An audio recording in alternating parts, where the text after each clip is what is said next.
उज्ज्वला योजना रे आउ 25 लाख मागणा संजोग कोरापुटरे आईओसीएल पक्षरु सांबादिक सम्मिलनी कोरापुट प्रधानमंत्री उज्ज्वला योजना पीएमयूवाई अधीन रे केंद्र सरकार देश में आउ 25 लाख अतिरिक्त मागणा एलपीजी संजोग को अनुमोदन करिबा परे कार्यकारिता को नहीं आज कोरापुट रे Indian Oil Corporation Limited IOCL पक्षरु एक गुरुत्वपूर्ण सांबादिक सम्मिलनी आयोजित होई जाइछि। अर्थनैतिक दृष्टि दुर्बल परिवारर महिला मानकु स्वच्छ रंधन इंधन जोगाई देबा और महिला सशक्तिकरण को गुरुत्व देबा हेउछि एही योजनार मुख्य लक्ष्य। 2016 मसीहा मे मासरे आरंभ होइतिबा एही योजनारे एपर्यंत 33 कोटी एलपीजी संजोग प्रदान करा जाई सारिछि।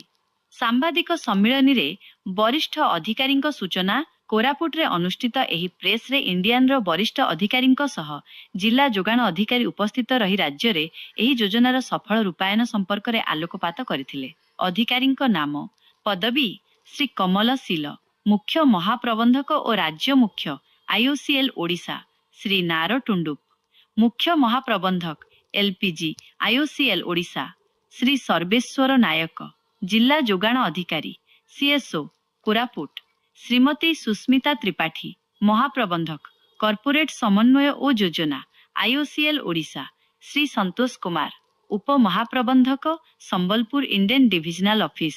अधिकारी माने सूचना देइथिले जे एही नूतन विस्तार जोगु ओडिशार अधिकरु अधिक गरीब परिवार उपकृत होई परिबे एवं चलित आर्थिक वर्ष रे उज्ज्वला हिताधिकारी क्षेत्र रे गैस रिफिल बारंबारता वार्षिक 447 को वृद्धि पाइछि, जहा एही योजनार बृहत सफलता दर्शाउछि। मागणा सुविधा एवं आवेदन प्रक्रिया नूतन संजोग पई हिताधिकारी माननकु निम्नलिखित मागणा सामग्री प्रदान कराजिबो। मागणा सामग्री जमामुक्त सिलिंडर, प्रेशर रेगुलेटर, सुरक्षा होज, डीजीसीसी एवं प्रशासनिक शुल्क। अतिरिक्त सहायता तैल मार्केटिंग कंपनी ओएमसीएस द्वारा मागणा एलपीजी चूल्हा और प्रथम रिफिल मध्य दियाजिबो। योग्य हिताधिकारी माने निकटस्थ एलपीजी वितरकंक निकटरे pmoi.gov.in वेबसाइट रे ऑनलाइन रे किंबा कॉमन सर्विस सेंटर सीएससी माध्यम रे आवेदन करि परिबे।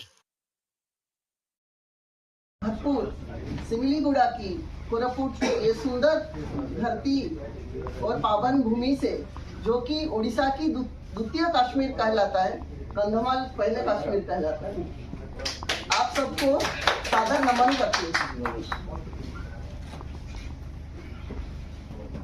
आज हम एकत्रित हुए एक महत्व उद्देश्य से, भारत सरकार की एक युगांतकारी और दूरदर्शी सामाजिक कल्याण योजना प्रधानमंत्री उज्ज्वला योजना, जो न कि गरीब परिवार की महिलाओं की निःशुल्क एलपीजी कनेक्शन प्रदान करते हैं, बल्कि स्वच्छ ईंधन की उपयोग से महिलाओं की जीवन की गुणवत्ता में भी सुधार लाने में सक्षम रहा। और सबसे अहम बात है कि गरीब और वंचित महिलाओं की समाज में सशक्तिकरण और अपनी पहचान बनाने में भी ये बहुत ही कामयाब हुआ। इसी प्रयास को जारी रखते हुए आज की ये मीडिया सम्मेलन आयोजित किया गया है, जिसकी तहत ये योजना में बहुल प्रचार और प्रसार स्थानीय जगह पे हो सके। पीएमयूवाई